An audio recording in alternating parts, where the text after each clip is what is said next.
Chloe and welcome to my channel. Just be me. It has been a hot minute since I have sat down and recorded a video and spoken to you guys and just had us time. You know what I mean? You know what I'm saying? I have been so very busy and have been doing so much. If you guys have been staying updated with me on YouTube, TikTok, Instagram, Facebook, wherever you get your updates from, you probably know that I was in Sydney for 4.5 months filming Heartbreak High for Netflix.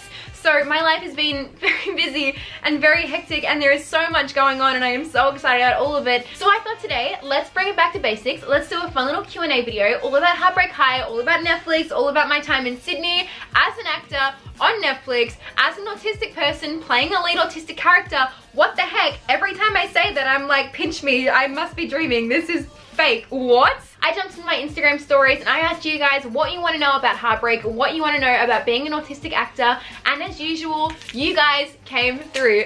So without further ado, let's go through to answering some questions about being an autistic actor on Heartbreak High. Now I'm the king of the swingers, oh, the jungle VIP. I've reached the top and had to stop, and that's what's bothering me. What was your process of getting the role of Queenie? I've done so many auditions in the past. I've auditioned for so many TV shows, movies, theatre productions, adverts, you name it, I've probably auditioned for it, and obviously none of it has really led anywhere. I remember this so vividly. I was competing at the Extreme Cowboy State Championships when my agent sent me through this brief for this new teen show where they wanted a neurodivergent character. I was in Bonnie Doon in like just the middle of Whoop Whoop with barely any phone reception. I was with cowboys and with my horses. I had to read over Queenie synopsis and I had to look at the overall script and like the overall like vibe of the show, and I immediately fell in love with it. Usually if I'm out doing cowboy stuff and I get an acting request, I'll be like, oh, maybe I'll look at it later. This one, I was hooked. The moment I read about Queenie, I was like, this character is me. Like everything about who she is me when I was a teenager and everything I wanted to be when I was a teenager. I was at this cowboy championship for 4 days and I spent all of those 4 days reading the script, learning everything about Queenie, learning absolutely everything I could about the script so that when I got home on the Monday, I could do my audition for it immediately. I spent that entire weekend learning that script when I was in my swag at nighttime, when I was with my horses. I literally was doing my course. There's a video of me somewhere literally doing my course and you can see me mouthing words. I was mouthing the words to the script because I was like, I have to get this job. That time period between sending off that first audition and hearing back via email was the longest, most excruciating time period of my entire life. I was checking my email like every 5 minutes. I was like checking my phone constantly to make sure I hadn't accidentally left it on silent. I bored my family talking about nothing else except for this script, which I had done 1 audition of. For those of you who haven't done acting auditions before, you can get like 1 million auditions and land 1 job if you're lucky. And this was my first audition. It wasn't even a callback. It was just an open audition, and yet I could not stop talking about it. This whole audition became my hyperfixation. I was like, I must get this job. The day that my agent called me and told me that I got a callback, I squealed. I was so excited. I was so wrapped, and this process kind of just continued on. I would do a callback, I would have a meeting with the directors, I would get a call from my agent saying, hey, congratulations, you've made it through to the next round. And this happened for 3 months. For 3 months I was auditioning for this role, and I was getting callbacks and I was getting into producer meetings and meetings with other potential cast members, and each time it happened I was getting like that little bit more towards getting this job. But I refused to believe that I actually had it. Like there wasn't a single part of me, even though my entire being was completely just like encapsulated by getting this role.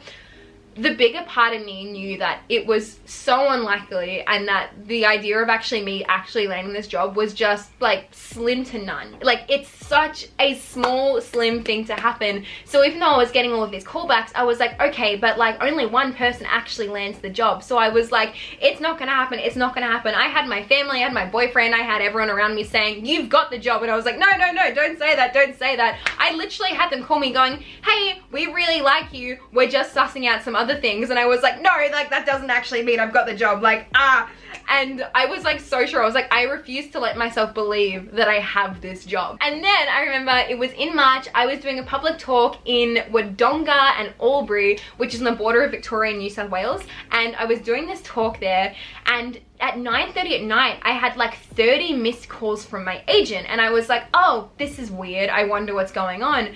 And so I stepped outside and I called him back and I was like, hey, like, what's up? And he just said these words, and he said, are you sitting down? And he didn't even need to say anything else. I just started like crying, like ugly snot tears crying. I collapsed in the middle of the ground. The security guard came running out to like make sure I was okay. I was like, I'm fine, everything's good, like we're groovy. It was like the best day of my life, like. And then I had to go back in because I wasn't allowed to tell anyone about it.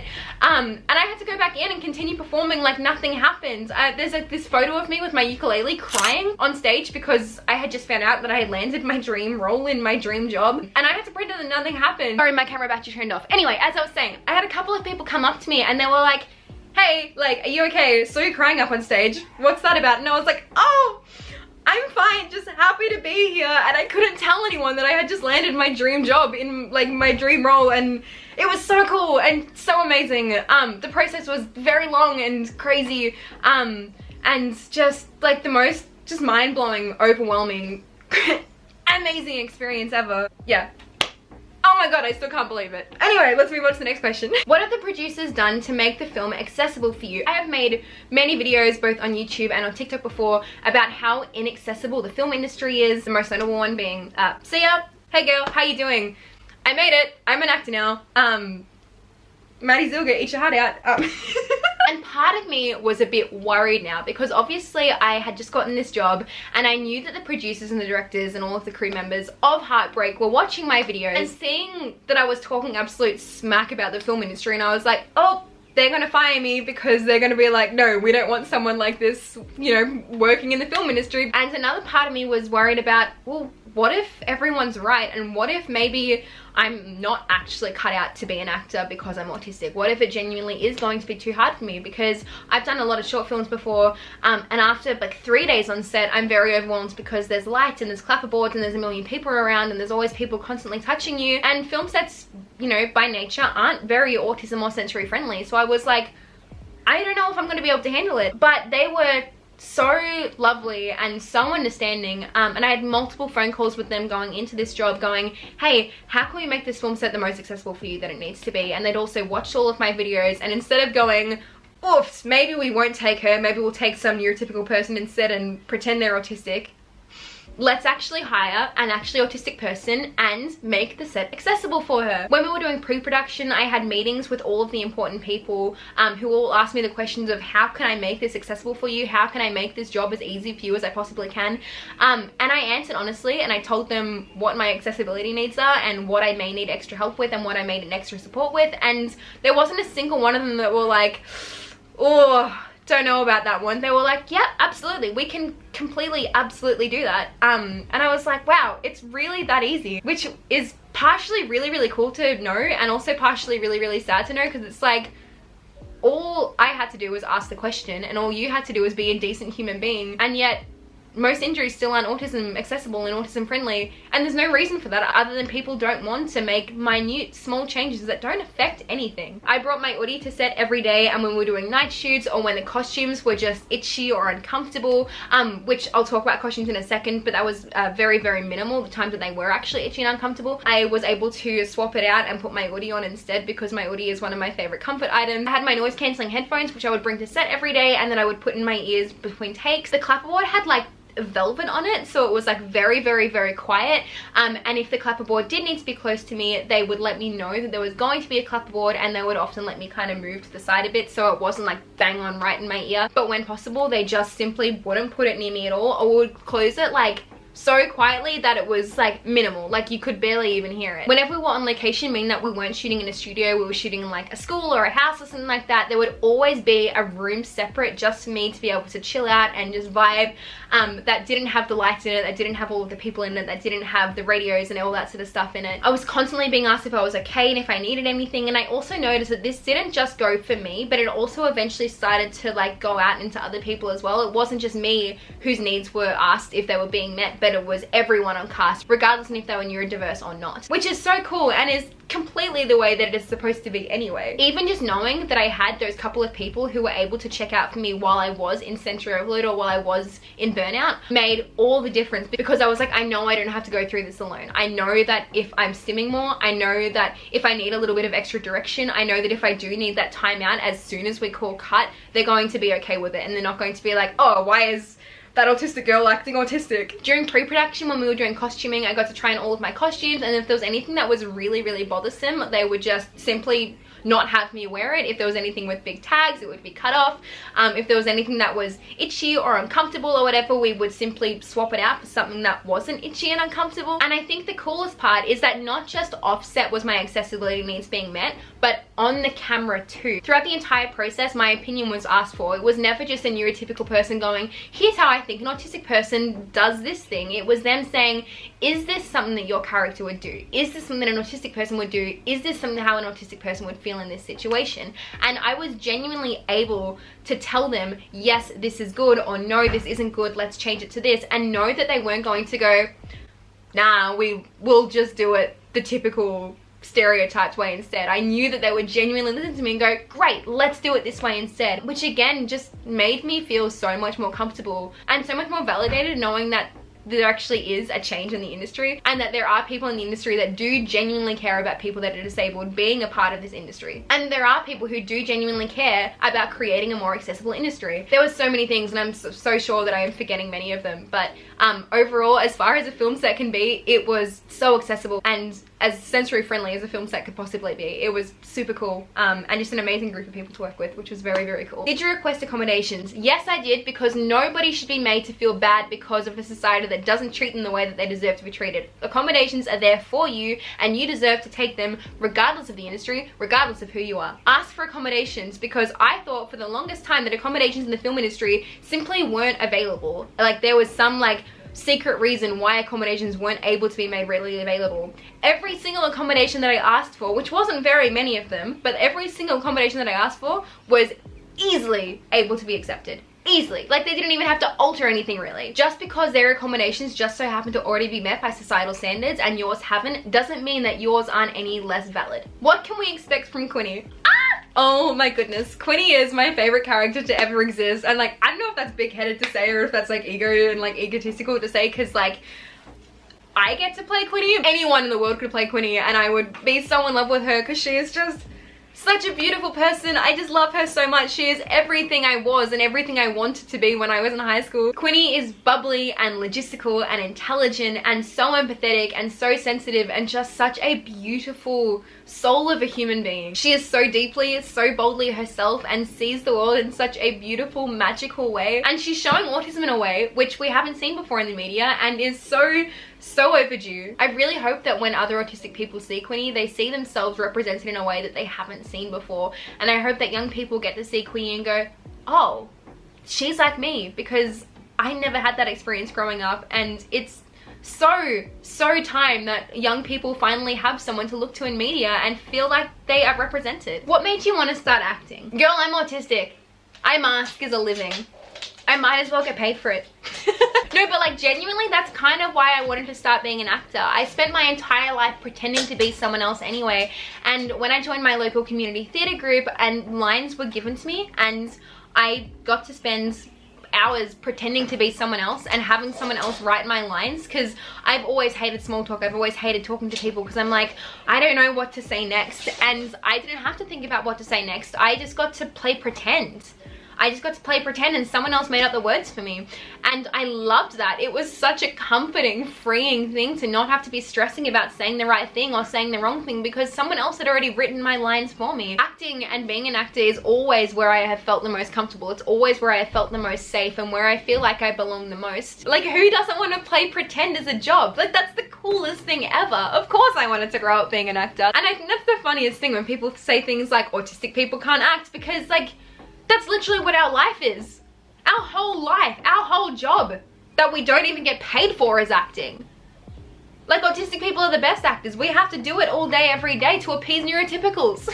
When will Heartbreak High be released? I can't say anything specifically, but let's just say you will be seeing it before the new year.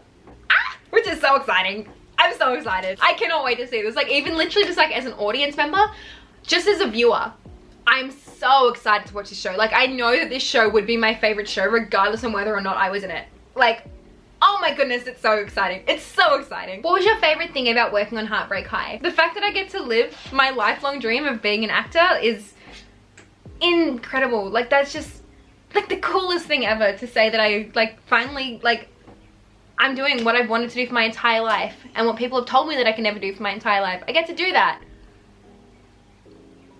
Like, that's so cool, dude. That's so cool. So obviously that's a huge thing. That's such a cool thing. The fact that I get to play an autistic person, and it's the second time that we have ever seen an autistic person playing an autistic person as a lead character. Like, that's, what the heck? It's gonna kind of sound like cringe as, but embrace the cringe. Cringe culture doesn't exist.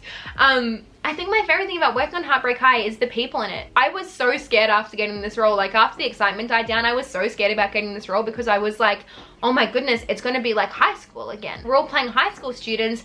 Everyone's going to be mean and bitchy and scary, and I'm going to be bullied because that's what my high school experience was. And I don't have very many friends, if any, my own age, because I'm still terrified of people my own age. I don't have any friends that are my peers because I'm terrified of my peers. From day one of meeting everyone, I feel like I'm going to cry, and that's so stupid. I felt like I had found my family. Like, we're all so different. We're all so different, but we're just like, it's a family. And like the cast and the crew, there wasn't a single day on set where I felt like I was too different, where I felt like I didn't fit in, where I felt like I was different than everyone else. I was loved and supported and appreciated the same way that anyone else should feel. And it kind of felt like I got to relive being a teenager again. And it took me 24 years, but I feel like I finally found my people. And yes, being able to live my dream of being an actor is beyond amazing, but I think what's even cooler is the fact that I finally, after 24 years, found my people. And that's the coolest thing ever. Like, I've made lifelong friendships, and I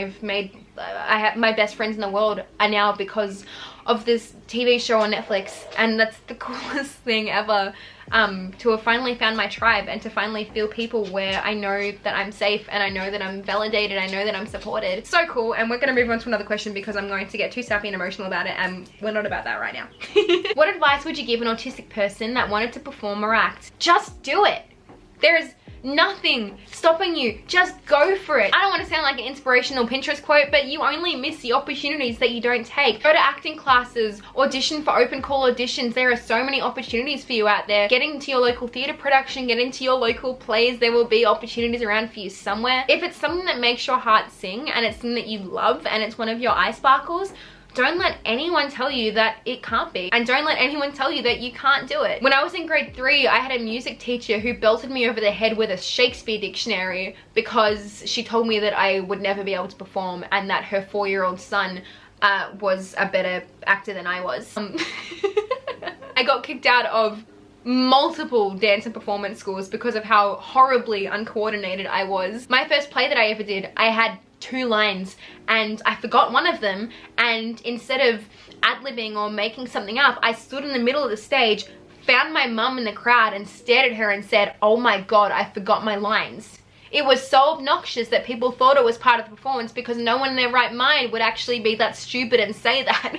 And now I'm living my dream as a Netflix actor, so if I can do it, you can do it. How did you cope with all of the change of moving to Sydney? Schedules and routine and structure in a time when I had no schedules and routine and structure was instrumental. Every morning, depending on how long of time I had before I would go to set, I would make sure to have some form of routine just so my brain would be happy with the fact that we had some sort of routine in all of the chaos. I uploaded a video a couple of weeks ago of a day in my life as an autistic actor on Netflix or something like that. I don't remember what the title, but you can go and find that. It was only a couple of videos back, and I talk in that about routines and about the routines that I would have depending on how much time I had. Huge. Also finding ways that I could still feel like myself when I was spending 16 hours a day not being myself was a massive thing as well. I would go on hikes, I would go on nature walks, I would go surfing, I would go out to the local parks and nature reserves. I would allow myself to be autistic and allow myself to openly stim and openly use the resources that I had around me to help. Change can be hard, but it isn't impossible, and it also doesn't always have to be a bad thing. What can people expect from Heartbreak High? People can expect to see themselves represented. People can expect to see the rawness and the realness and the openness of being a teenager in Australia and internationally as well, honestly. Heartbreak High is open and raw and real and honest, and it doesn't hide anything that other shows usually would. It doesn't push things away or romanticize things or showcase things in ways that they just aren't. It shows the real life of being a teenager, and I think that's the coolest thing about it. It talks about issues which are really important and really need to be spoken about, and it does it in a way that is beautiful and honest and raw and funny and just all around good. There are so many times when I was filming Heartbreak High where I would be watching other people do their thing and just sit down and go, whoa, if I had this as a teenager, there would be so many things that would have made so much more sense to me, or I would see myself validated and my friends validated and the people in my life validated. And I genuinely think that teenagers and even young adults and older adults and anyone who watches this show is going to be able to see it and see themselves somewhere in it and see things that they need to see in it. And it is just such a beautiful show, and I am so excited for you guys to see it. I cannot wait for you guys to see it. It's such a good show. It's so exciting, and I'm so excited for you guys to see it.